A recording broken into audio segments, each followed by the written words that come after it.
అమ్మ 9 నెలలు మోస్తే నాన్న 25 ఏళ్ళు. రెండూ సమానమే అయినా నాన్న ఎందుకో వెనకబడ్డాడు. ఇంట్లో జీతం తీసుకోకుండా అమ్మ, తన జీతం అంతా ఇంటికే ఖర్చు పెడుతూ నాన్న. ఇద్దరి శ్రమ సమానమే అయినా అమ్మ కంటే నాన్న ఎందుకో వెనకబడ్డాడు.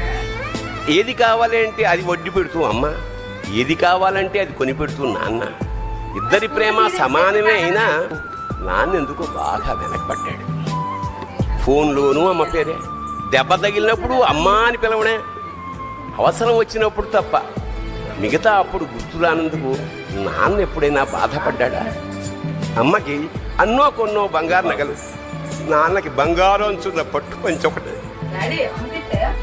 నాన్న ఇలా వెనకబడిపోవడానికి కారణం ఆయన మా అందరికీ వెన్నెముక కావడమే.